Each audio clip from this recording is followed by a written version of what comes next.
திமுக விளம்பரம் வருதா? எங் தாத்தா வீடியோவை கிளிக் பண்ணி பார்க்கணும்னு ஆசைப்படுற மக்களுக்கெல்லாம் கிளிக் பண்ண உடனே திமுகவோட ஆடு வருதான்.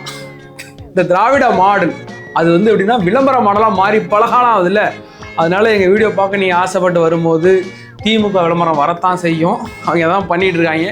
டக்குனு ஒரு ஸ்கிப் பண்ணி நம்பிக்கிட்டு நீங்கள் நம்ம வீடியோக்குள்ளே வந்துருங்க. அதுபோக நம்ம யங் தாத்தா நேயர்கள் ஆண்களும் இருப்பாங்க, பெண்களும் இருப்பாங்க. நீங்கள் வீட்டில் இருந்தே சம்பாதிப்பதற்காக திமுக அரசு தற்போது ஒரு திட்டத்தை அறிவிச்சிருக்கு. இப்போ திமுக பிரச்சார பாடல் வந்துச்சு இல்லையா, அந்த பாடலை ரீல்ஸ் பண்ணி போட்டிங்கன்னா உங்களுக்கு ஒரு ஃபாலோவர்ஸ் வேணும். ஒரு 1000 ஃபாலோவர்ஸ் இருந்தாலே போதும். உங்களுக்கு வந்து ஒரு வீடியோக்கு 1000, 5 லட்சம், 10 லட்சம், 1 மில்லியன் வியூஸ்லாம் உங்களுக்கு இந்த ஃபாலோவர்ஸ்லாம் இருந்தாங்கன்னா உங்களுக்கு ஒரு வீடியோக்கு 10,000 வரைக்கும் கிடைக்குமா? இப்போ நான் சொன்னாலே ஏற்கனவே பழைய வீடியோவில் போட்டிருந்தோம். திமுக ஒரு பிரச்சார பாடல் கொடுத்துருக்கு. இந்த கட்டாய கல்யாணம் பண்ணி வச்ச பொண்ணு சந்தோஷமா இருக்கிற மாதிரி அவங்கள வந்து மஜா பண்ணிட்டு இருக்காங்க அந்த பிரச்சார பாடலை போட்டு. அப்படிலாம் கிடையாதான். எல்லாம் பேமெண்ட்டு, எல்லா இன்ஃப்ளூயன்சருக்கும் பேமெண்ட் கொடுத்து ஒரு ஆட்டமாக ஆடிக்கிட்டு இருக்குது, வைப் பண்ணிக்கிட்டு இருக்கு அந்த சாகை போட்டு. அதனால அதில் நீங்களும் கலந்துன்னு ஆசைப்பட்டீங்கன்னா போய் கலந்துக்கிட்டு நீங்களும் பயன்பெற வேண்டும். பெறப்பட்ட பேடிஎம் தொகை ரூபாய் 5,900. அதற்கு பிறகு நாம் தமிழர் கட்சியுடைய செயல்பாடு இப்போ வந்து அதி தீவிரமாக வந்து தாவேக்காவை தாக்க ஆரம்பிச்சிருக்காங்க. நான் வந்து இவரோட பேசிக்கிட்டு இருந்தோம் பசங்கள்கிட்ட, இவனுங்களை போட்டு அடிக்கணுமா, மறுபடியும் அடிக்கணுமா அப்படின்னு. அதெல்லாம் பார்த்தாலே அடிக்கணும் போல இருக்குன்ற. அட நம்பியா, பார்த்தாலே அடிக்கணும் போல இருக்கு. பார்த்தாலே எப்பறம் ஒருத்தனை பார்த்தா அடிக்கணும் போல தோணும். பாரு பாரு நம்பி, யார முறைக்கிறா? ஆமா மச்சான், முறைக்கிற மாதிரி தான் இருக்கு. என்ன முறைக்கிற? எதுக்கு திருப்பி முறைக்கிற? எல்லாம் வாங்க அடிக்கிறது ஆசிக்கிறீங்க. வா வா வா வா. அதுக்கு பிறகு தீர்க்கமாக ஒரு முடிவு எடுத்தோம். இந்த எலெக்ஷன் வரைக்கும் எங்களுக்கு ஒரே ஒரு வேலை தான். விஜய் மேலே யாரெல்லாம் கை வைக்கிறாங்களோ அவங்களை அடிச்சு நொறுக்கிறது. அவங்க பக்கம் நியாயமான கருத்து நம்ம அடிக்க போகிறது கிடையாது. அவங்க தப்பான பிரச்சாரத்தை விஜய் மேலே நீங்கள் வச்சிங்கன்னா இப்போ நாங்கள் எதுக்கு இருக்கிறோங்கிற அச்சியை உடைக்கி தான் நாங்கள் இருக்கிறோம். அதை அச்சியை உடச்சி அவனுங்க யாருன்ற இந்த உண்மையான முகத்தை உங்கள்கிட்ட காமிக்கணும், மக்கள்கிட்ட கொண்டு காமிக்கணும். விஜயன்ற பிம்பத்தை உடைக்கிறேன்னு ஒரு குரூப்பு கிளம்பியிருக்காங்கல்ல, அதனால் சாதாரண பிம்பமா? அப்போ இந்த உடைக்க வந்துருக்காங்கல்ல, அவங்கள உடைக்கிறது எங்களுடைய தலையாய கடமை. அதனால் யாரெல்லாம் விஜய் மேலே கை வைக்கிறாங்களோ வர எலெக்ஷன் வரைக்கும் அவங்கள உண்மை முகத்திரையை இந்த மக்களுக்கு கிழிச்சு காமிக்கிறதுக்கு தான் நாங்கள் இருக்கிறோம். அதே மாதிரி நாம் தமிழர் கட்சியிலேருந்து சாட்டன்னு ஒரு சேட்டை ஒன்று பண்ணிட்டு இருக்கிறாப்புல. அவர் கடைசியாக விட்ட வீடியோ பெரிய அளவில் தாக்கத்தை ஏற்படுத்திருக்குன்னா பசங்க மத்தியில் கொந்தளிச்சு எழுந்துட்டானுங்க, போட்டு பொழந்துட்டானுங்க வச்சுங்களேன். அது என்ன மேட்டருக்குறத டீட்டெயிலாக பார்ப்போம். வாங்க வீடியோக்குள்ளே போகலாம். நான் உங்கள் யங் தாத்தா.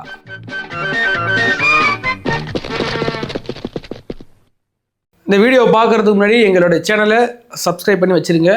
இந்த வீடியோவை மேக்ஸிமம் பேருக்கு ஷேர் பண்ணுங்கள். அதாவது நாம் தமிழர் கட்சி அப்படின்னா என்ன பார்த்தீங்கன்னா, காம்பவுண்டு சுவர் இல்லாத ஒரு மனநல பாதுகாப்பகம். அதாவது அதுலேருந்து தப்பிச்சு எல்லாம் வந்துட்டாங்க. ஒரு மனநல காப்பகத்துக்கு காம்பவுண்டு சுவரில் என்ன பண்ணும், எல்லாம் எழுச்சி ஓடும்ல வெளில. அதே மாதிரி அவங்க உலகமே தனி உலகையா. எனக்கு அவங்கள பார்த்தா பொறாமையாக தான் இருக்குது. இப்போ நம்ம சாலை ஓரமாக போயிட்டு இருப்போம், அப்போ ஒரு மனநலம் பாதிக்கப்பட்டவங்களாம் அங்கே போவாங்க. அவங்களுக்கு எந்த கவலையும் இல்லை, நேராக போயிட்டு இருப்பாங்க. ஏதாச்சும் பையெல்லாம் அள்ளிக்கிட்டு எங்கேயாச்சும் சாப்பாடு கிடைச்சா சாப்பிடுவாங்க, படுத்து தூவாங்க, அங்கே தூங்குவாங்க. அவங்களுக்கு எந்த கவலையுமே கிடையாது. அவங்க உலகமே தனி உலகம்ல. அதே மாதிரி நாம் தமிழர் கட்சிக்காரங்க ஒரு தனி உலகத்தில் வாழ்ந்துட்டு இருக்காங்க. அவங்க பாட்டில் அவங்களுக்கு அதிபர் சீமான் தான், அவங்களுக்கு தெய்வம் வந்து சாட்டை தூக்கி பேசுகிறத தூக்கி போட்டு மஜா பண்ணிட்டு இருக்காங்கல்ல.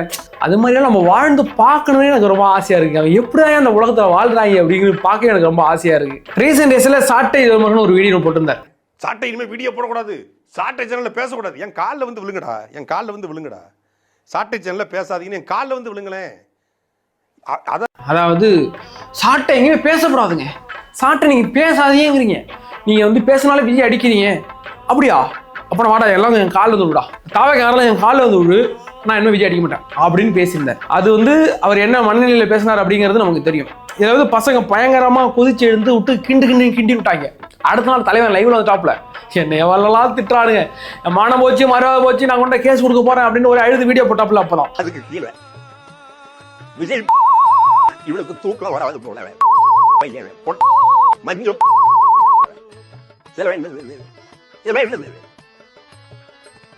போடா முழுக்க போடா.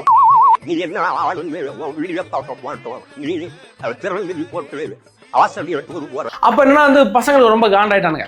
உள்ள புந்து திட்டிருக்கானுங்க. அதுல ஒரு பையன் ஒண்ணு இருக்கானா, சாட்டைக்கு மெசேஜ் பண்ணி நான் உனக்கு 10,000 பணம் போட்டு விடுறேன், இனிமே நீ விஜய் பத்தி பேசாத அப்படின்னு சொல்லிக்கலாம். அதை தூக்கி போட்டு பாரு கதறானுங்க, என்ன பார்த்தோன்னா கதறானுங்க அப்படின்னா. அது என்னன்னா தாவேக்காவில் மட்டும்தான் 8 வயசு 9 வயசுல இருந்து கட்சியில் இருக்கிறானுங்க. எல்லாம் ஸ்கூல் படிக்கிற பசங்க, 8ஆம் 9ஆம் படிக்கிற பசங்க.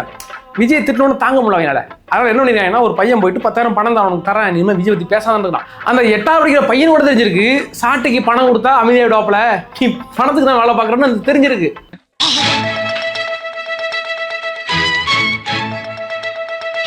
சாட்டை அடுத்த ஒரு வீடியோ போட்டிருந்தாப்ல.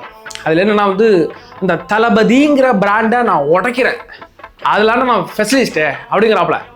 சர்க்கார் படத்துல விஜய் ஒரு டைலாக் சொல்லுவாப்ல, நீ பிராண்டுன்னு சொல்லிட்டு இருக்க, அந்த பிராண்டை உடைக்கிறதுலாண்டா நான் ஸ்பெஷலிஸ்டே அப்படின்னு சொல்லிப்பாப்ல. அதை விடுத்திக்கு போறவரு, அதாவது தளபதிங்கிற பிராண்டை உடைக்க போறாப்லையாம். டேய் ஒரே கொசு தொலையா இருக்கு, நான் என்ன பண்றது அப்படின்னு சாட்டை துரைமுருகன் சொல்றாப்புல. விஜய் தளபதி அப்படிங்கிற பிராண்டு இன்னைக்கு நேத்து இல்லை, 33 வருஷமா ஒரு மனுஷன் உழைச்சி அதை மூலமா உண்டாக்குனதான் அந்த தளபதிங்கிற பிராண்டு. ஏதோ கண்ணாடி குடுவை இல்லை அதை உடைச்சி போட்டு பார்த்துக்கு, எஃகு கோட்டை 33 வருஷமா ஒரு மனுஷன் உழைச்சி உண்டாக்குன எஃகு கோட்டை தான் தளபதி அப்படின்ற அந்த பிராண்டு. அதை நம்ம ஆளு உடைக்கிறாப்லையா. இதுக்கு முன்னாடி நாம் தமிழர் கட்சியில் உள்ள சில பேர்லாம் சாட்டை வீடியோ போட்டோம்னா அவங்க குஜாலாயிடுவாங்க. நேராக வந்து அப்பா ஆட்சி நோக்கிட்டாப்புல, விஜய் வளர்ந்துட்டாப்புல, அவ்வளோதான் விஜய் கெரியரே காலி, அது இன்னொருத்தம் போட்டு தான் என்ன சொல்லியிருந்தோம்ல. அதாவது சாட்டை விஜயோட இமேஜை உடைச்சாப்லையாம். அதை ரெக்கவர் பண்ணி வரத்துக்கு 100 படம் நடிச்சா கூட ரெக்கவர் பண்ண முடியாதான், அந்த அளவுக்கு வச்சு தூளாக கழிப்பிட்டாப்லையா. யாரு? சாட்டை அப்படின்னு. அவங்க தான் கொஞ்சம் ஒரு பிரச்சனையா இருந்தாங்க, உங்களுக்கு மண்டையில எதுவும் பிரச்சனையா அப்படிங்கிற மாதிரி மண்டையில ஏதோ பிரச்சனை இருந்தாங்க. அது அதோட முடிஞ்சு போச்சு. மேல் மட்டத்தில் அந்த கூட பரவாதுன்னு நினைச்சேன். இது கொரோனா தொற்று நோய் மாதிரி சாட்டைக்கு போயிருக்கு. அவர் என்ன நினைக்கிறாருன்னா, நம்ம ஒரு பெரிய பேச்சாளர், நம்ம விஜயோட இமேஜை நம்ம உடைச்சிருவோம் அப்படின்ட்டு அவரே சொல்றாப்புல, இந்த விஜய்ங்கிற இமேஜை நான் உடைக்கிறேன், விஜய்ங்கிற இமேஜை இவர் உடைக்கிறாப்புல. அப்பா வேற லெவலில் வாழ்றீங்களாப்பா, இந்த உலகத்துல எங்களுக்கு ஒரு இடம் கிடைக்காம போச்சேன்னா எங்களுக்கு வருத்தம். அந்த மணநலம் காப்பகத்துல இந்த ராவணன் குடியில் இந்த ஓரமா எங்களுக்கு தங்குறதுக்கு கொஞ்சம் இடம் கொடுக்கடா, ஒரு 2 நாளைக்கு வாழ்ந்து பார்த்துடா, நீ எப்படிதான் வாழ்றீங்க, உங்களுக்கு யாருதான் இப்போ அதிபராக இருக்கிறா அப்படின்னு கண்டிப்பா நம்மளாம் ஒரு நாளாவது அந்த வாழ்க்கையை வாழ்ந்து பார்த்தோம் அப்படிங்கிறது எனக்கு ஆசை. இந்த விஜயோட இமேஜை நான் உடைக்கிறேன், விஜய்ங்கிற பிராண்டை நான் காலி பண்றேன். தளபதிங்கிற பிராண்ட், அந்த பிராண்டை உடைக்கிறதுனா நான் பெரிய ஆளு பாத்துருவோமா? நீ பெரிய நடிகன், உச்ச நடிகன், உச்சபட்சம் 200 கோடி 1000 கோடி, நான் ஒண்ணுமே கிடையாது பாத்துருவோமா? அவங்களாம் ஒண்ணு சொல்றேன். அதாவது விஜய் வரிசையா அடுத்தடுத்து ஃபிளாப் கொடுத்துட்டு இருந்தாரு. அந்த வேட்டைக்காரனுக்கு முன்னாடி நினைக்கிறேன் நிறைய படம் அடி வாங்கிச்சு. இதோட விஜய் காளி அப்படின்னு தான் எல்லாமே நினைச்சாங்க. அப்போ காவலன் ஒரு படம் ஒன்று வந்துச்சு. அந்த காவலன் படத்தை ஏற்கனவே சன் பிக்சரோட பிரச்சனைனால அந்த படத்தை ஒரு 2 நாள் ஹோல்டு பண்ணி வச்சிட்டாங்க. விஜய் படம் கண்டினியூஸா ஃபிளாப். இந்த படம் வந்து தான் விஜயை தூக்கி விடும் அப்படின்னு எல்லாம் எதிர்பார்த்துட்டு இருந்தாங்க. அப்பவே பெரிய அளவில் ரசிகர் கூட்டம்ச்சிங்க. அப்படியும் உடச்சி 2 நாளைக்கு பிறகு அந்த படம் வந்துச்சு. அப்பொழுதே ஆளும் கட்சியாக இருந்த திமுக அந்த படத்தை ஹோல்டு பண்ணிச்சு. அதை உடச்சி கொண்டு வந்து படம் ஹிட்டு. அதுக்கு பிறகு தலைவான்ற படத்தை ஜெயலலிதான்ற ஒரு பெரிய பிம்பம் தடுத்து நிப்பாத்தி வச்சிருந்துச்சு. 10 நாள் வெடிகுண்டு மெட்டல் இருக்கு, அந்த மெட்டல் இருக்குன்னு படத்தை வெளியிடல. மற்ற ஸ்டேட்லாம் வெளியிட்டாங்க, மற்ற ஸ்டேட்லாம் ஓடிட்டு இருக்கு. 10 நாள் கழிச்சு எல்லாரும் மொபைலெல்லாம் பார்த்தது பிறகு தலைவான்ற படம் தமிழ்நாட்டுக்கு வந்துச்சு. கூட்டம் கட்டி ஏறிச்சு, எல்லா தேட்டரும் ஹவுஸ்ஃபுல்லு. 4 நாளைக்கு டிக்கெட் கிடைக்கல, அந்த அளவுக்கு ஹவுஸ்ஃபுல்லா இருந்துச்சு. அப்படிப்பட்ட பெரிய பெரிய பிம்பங்கள்லாம் விஜய் எப்படியாச்சும் உடைச்சிடலாம்னு நினைச்சிட்டு இருந்தாங்க. அதெல்லாம் தாண்டி மனுஷன் எங்க வந்து நிக்கிறாப்புல. இதே அதிமுக தானே என்ன கை கட்டி நிக்க வச்சுது. அதே அதிமுக இன்னைக்கு விஜய் கிட்ட கை கட்டி நிக்குது. என் கூட்டணிக்கு வாங்க, என் கூட்டணிக்கு வாங்க, கொடி பறக்குதுங்கிறாப்புல, அது பறக்குதுங்கிறாப்புல. எல்லாம் இன்னைக்கு ஒண்ணுமே முடியல. அப்படிப்பட்ட அதிமுகவையே மண்டியிட வச்சவர் தான் விஜய். அதே மாதிரி திமுக என்னென்ன குறைச்ச கொடுத்துச்சு. இன்னைக்கு என்ன பார்த்தாலே பதறானுங்கப்பா. தாவேகா பார்த்தா அவங்களுக்கு நடுக்கு ஜுரம் வந்துருது. சார் எனக்கு நடுக்கு ஜுரமா இருக்கு சார், ஒரு டேப்லெட் கொடுங்க சார்னு சொல்றவங்களுக்கு ஆகி போச்சு. ஸ்டாலின் ஐயா தலையில முக்காடு போட்டுட்டு போறாப்புல. எங்க வீட்டுக்கு கீழே மெடிக்கல் ஷாப் இருந்தா 2 பிபி மாத்திரை கொடுங்கன்னு வேர்க்கடலை மாதிரி பொண்ணு நிற்கிறாப்புல. என்ன காரணம்? தளபதின்ற பிம்பம். அதெல்லாம் நீங்க வந்து உடைக்க போறீங்க இல்ல சொல்றானுங்க. சாட்டை வந்து வீடியோ போடுறாப்புல, அதனால ஓட்டு பர்சன்டேஜ்லாம் குறைஞ்சு போயிடும். எதுக்கு நாம் தமிழர் கட்சிக்கு அவர் விஜய் அடிக்கிறாரு, அதனால ஓட்டு பர்சன்டேஜ் குறைஞ்சு போடுங்கிறாங்க. அங்க எங்கடா ஓட்டு இருக்கு குறையறதுக்கு? அங்க எங்க ஓட்டு பர்சன்டேஜ் இருக்கு குறைய போகுதுன்னு அதெல்லாம் காலி பண்ணி லவடிட்டு வந்துட்டாங்க தாவேகார. ஒன்றும் இல்லை, வெறும் கூடு மட்டும் தான் இருக்கு. 2026 அந்த கூட நம்ம அடக்கம் பண்ண போறோம். அந்த வேலை மட்டும் தான் நமக்கு இருக்கு. அதுக்காக தான் இப்போ நம்ம போயிட்டு இருக்கிறோம். 2026 அடக்கம் பண்ணிட்டு ஒரு பூக்கத்தூண் நட்டு வச்சுட்டு தோற்றம் 2010 மறைவே 2026 பொன்னவர் யாரும் விஜய் அப்படின்னு போட்டு முடிச்சுட்டு வந்துட போறோம்.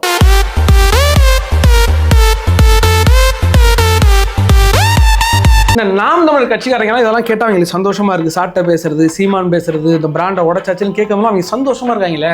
அது விட்டோன்னா நானும் பார்க்குறேன். ஏன்னு கேட்டா சீமானுடைய இந்த கட்டுக்கதையில கேட்டே வளர்ந்த கூட்டவங்க. தம்பி இது குட்டி கதை இல்லை தம்பி, இது கட்டுக்கதரா, அண்ணனோட கட்டுக்கதரா அது அப்படிங்கிறாருல, அதை கேட்டு கேட்டே வளர்ந்தவங்க.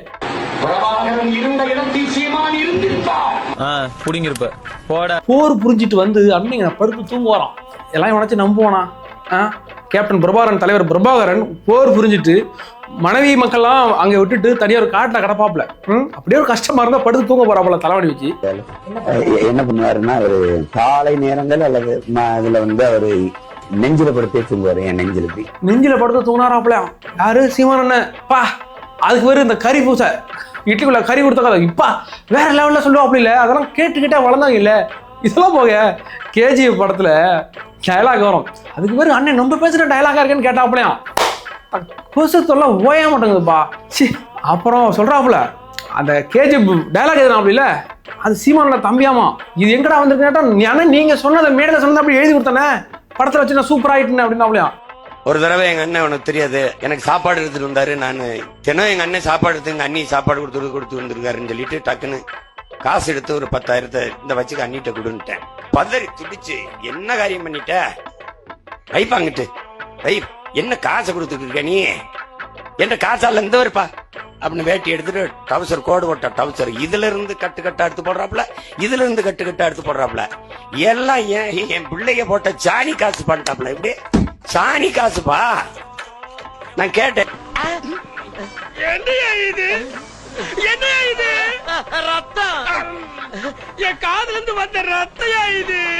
இப்படிப்பட்டவங்களுக்கு நாம் தமிழர் கட்சி தான் சிறந்தது. இதுக்கு மருத்துவம்லாம் கிடையாதுங்க.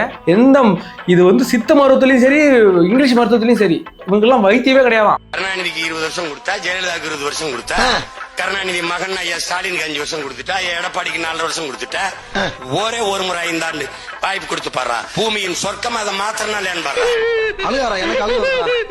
எல்லா வேலையும் பாப்பேன். நீ பாப்பண்ணே போய் சொல்ல மாட்டேன். சொல்ல தெரியாதுன்னு இறக்கம் இல்லாம இருக்காங்க மனுஷங்க. உண்மையிலே சீமானுடைய ஸ்பீச்சுங்கிறது ஃபயரா இருக்கும், வேற லெவலா இருக்கும். அதே மாதிரி தான் இப்போ வந்து கன்னியாகுமரியில போயிட்டு எல்லாம் வந்து ஒரு ஸ்பீச் கொடுத்தாப்புல. ஒரு 6-7 மாசம் இருக்குன்னு நினைக்கிறேன். செம்ம ஸ்பீச் கொடுத்தாப்புல. மண்ணல்வியா, காடு காட்டழிப்பியா, மலையை வெட்டுவியா, அவனு செம்ம ஸ்பீச், வேற லெவல் ஸ்பீச். அதை கேட்டுட்டு சேவியர் குமார்ன்ற ஒரு பையன் என்ன பண்ணிட்டாப்புலன்னா அண்ணன் பேசிட்டு போயிட்டாப்புல. எங்க போயிட்டாப்புல? எல்ஐகேன்னு ஒரு படம், இந்த எல்ஐசி படத்தை எல்ஐக்கு நடக்கிறாப்புல விக்னேஷ் சிவன். அவர் படத்துக்கு பெங்களூர் ஷூட்டிங்ல இருக்காப்புல. அவர் சீமானுடைய பேச்சை கேட்டுட்டு தம்பி என்ன பண்ணாப்புல குமரி மாவட்டத்தில் ஒரு போராட்டத்தை அறிவிச்சாப்புல. சேவியர் குமார்ன்றவர் வெட்டி கொண்டுட்டாங்க. ஆளை வெட்டி கொண்டுட்டாங்க.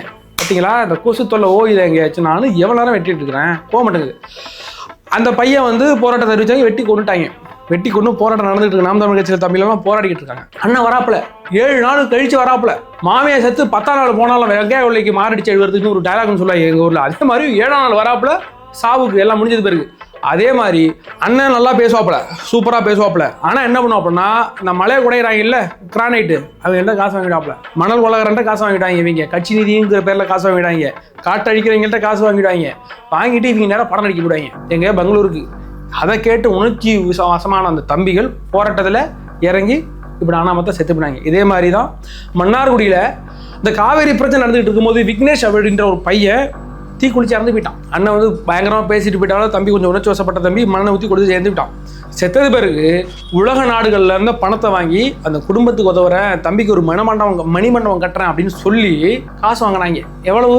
17,00,000 ரூபா. அந்த அம்மா அவ்வளவு கிளியரா போட்டுருந்தாங்க. அடிச்சு தின்ட்டு போயிட்டாங்க. அவர் வந்து நினைவு மண்டபம் கட்டுறேன்னு சொல்லி வெளிநாடுகள்ல பணம் வாங்கி அவங்களுக்குள்ள பிரிச்சுக்கிட்டாங்களே தவிர அவனுக்கு மணிமண்டபம் கட்டல. யாருன்னா தம்பிகள்லாம் கிடையாது, நேரடி சீமானே அடிச்சு சாப்பிட்டு போயிட்டாப்புல. சீமான் பிளஸ் ஒரு பாக்கியராஜன்ற அப்ப ஒரு ஆள் இருந்தாங்க. 2 பேரும் தின்ட்டு போயிட்டாங்க. அந்த அம்மா வந்து பிரஸ் மீட்ல சொன்னாங்க, என் பையன் வந்து ரொம்ப உணர்ச்சி வசமான பையன், எங்க குடும்பமே சிபிஐல இருந்துச்சு, கம்யூனிஸ்ட் கட்சியில இருந்தாங்க, என் பையன் அவன் போயிட்டு உணர்ச்சி வசத்துல இறந்து போயிட்டான். அதுக்கு பிறகு என் குடும்பத்தை யாரும் கவனிக்கல, அவனுக்கு மணிமண்டபம் கட்டுன்னு சொல்லி இந்த பணத்தை திருட்டு போயிட்டாங்க. சீமான் திருட்டு போயிட்டாப்புல. தொப்ப விழுனா சும்மா விழுமா அவருக்கு? எல்லாம் ஊர் அடிச்சு உலையில போட்டாங்க, வயிற்றுல அடிச்சு போட்டுருக்காங்கல்ல, அது மாதிரி கதை தான். அதே மாதிரி தம்பிகள்லாம் நல்ல பசங்க தான்ப்பா, உணர்ச்சி வசமான பசங்க தான், ஸ்பிரிட்டான பசங்க தான். இருக்கிற இடம் அப்படி சீமானன்ற நீராங்க அந்த ஆளு காசு வாங்குறது யாருக்கும் தெரியாம வச்சிருக்காங்க. இது என்ன கூத்துனா மனுஷுடைய இருந்தாப்புல இல்ல, அவரை ஒரு தொகுதியை நிப்பாட்டு இருந்தாப்புல அண்ணன் அங்க பிஜேபி காரன காசு வாங்கிட்டு இவர் வந்துட்டாப்புல, யாரும் அங்க வேலை செய்யல, தோத்துப்பிட்டாங்க, மனுஷுடைய எப்படிப்பட்ட ஆளு அப்படின்ட்டு விட்டு கிளி கிழிச்சு ஒரு பிரஸ் மீட் கொடுத்தா இருந்து கட்சி இருந்து விலைக்கு வந்துட்டாப்புல. சீமான் விட்டு பாத்தீங்கன்னா நான் அதுல இருந்தேன், இந்த இடத்துல சொல்லி ஆகணும். சீமான் நான் யாரையும் குறை சொல்றீங்க இல்ல, கட்சியில இருந்து மாடு மாதிரி உழைச்சு என் கை காசை போட்டு போட்டி போட்டேன். அவ்வளவு பண்ணதுக்கு அப்புறம் இப்பதான் தெரியுது என்னைய நிப்பாட்டி பிஜேபி கிட்ட பணம் வாங்கியிருக்காரு.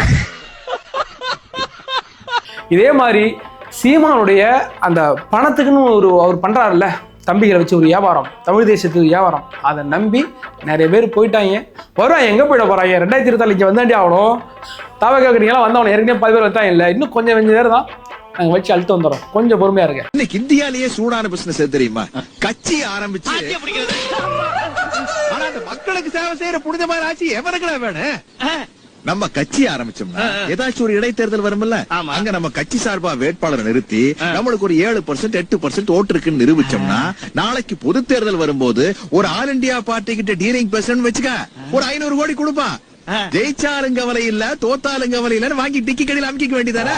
ஆளுங்கட்சியில காசு வாங்கணும், அப்படி மட்டும் தான். இதே சீமானும் சாட்டை துரைமுருகனும் நாம் தமிழ் கட்சியில் உள்ள எல்லாருமே விஜய் வச்சு போட பண்ணுறாங்க. என்ன விஜய்க்கு ஆதரவாக நின்றவர்கள் விஜய் கட்சி தொடங்க போறேன், தமிழக வெற்றி கழகம் அப்படின்னு சொன்ன உடனே அப்படி எதிர் ஸ்டாண்ட் எடுத்து பாரதிய ஜனதா கட்சி கூட வைக்காத விமர்சனங்களை விஜய் நோக்கி வைக்க ஆரம்பிச்சிருக்காங்க. விஜய் மீது என்ன அப்படி தனிப்பட்ட வன்மம்னா, விஜய் மீது வன்மம் இல்ல, விஜய் தொடங்கக்கூட அரசியல் மீது வன்மம். விஜய் ஒருவேளை அரசியல்ல ஒரு மிகப்பெரிய அதிர்வுகளை ஏற்படுத்தினால் அது நிச்சயமாக கட்சிக்கு அந்த குரலை ஏற்படுத்தும். சின்ன இளவரசர் முடிசூட காத்திருக்கிற உதவிக்கு மிகப்பெரிய பின்னடைவை ஏற்படுத்தும் என்பதை முன்கூட்டியே உணர்ந்து கொண்டு இன்றைய தேதிக்கு விஜய் அரசியலுக்கு வந்து நின்னா கூட ஒரு குறைந்தபட்ச லட்சக்கணக்கான வாக்களை பிரிப்பார் என்பதை தெரிந்ததுனால விஜய் அவர்கள் மீது தனிப்பட்ட வன்மங்களை கக்க ஆரம்பித்திருக்கிறது ஒரு கூட்டம். அவர் சொன்னா அவங்க தம்பி கொஞ்சம் ஓட்டு போட்டுருவாங்க, விஜய்க்கு அன்பு வாழ்த்துக்கள், தளபதி விஜய் அவர்கள் அப்படி பண்றாரு இப்படி பண்றான்னு. இதே சீமானும் சரி சாட்டை துரைமுருகனே பேசிக்கிறாப்ல, எல்லா வீடியோ ப்ரூஃப் இருக்குது, நம்மள்ட்ட எல்லா ப்ரூஃப் இருக்குது, எங்கேயும் ஓட முடியாது. இந்த சோசியல் மீடியாவில இருந்து சாட்டை துரைமுருகனும் சரி சீமானும் சரி எங்கேயுமே ஓட முடியாது, நம்மள்ட்ட அமுட்டுக்கிறாங்க. விஜய் எவ்வளவு பெரிய நடிகர், விஜய் நடிப்புக்கு பக்கத்துல உதயநிதி நிக்க முடியுமா? அவருடைய ரசிகர் பட்டாளம் என்ன, உதயநிதி இது என்ன? அவரு கூட நடிப்புலையும் சரி எதிலையுமே ஒப்பிட முடியாது. புரிஞ்சதா?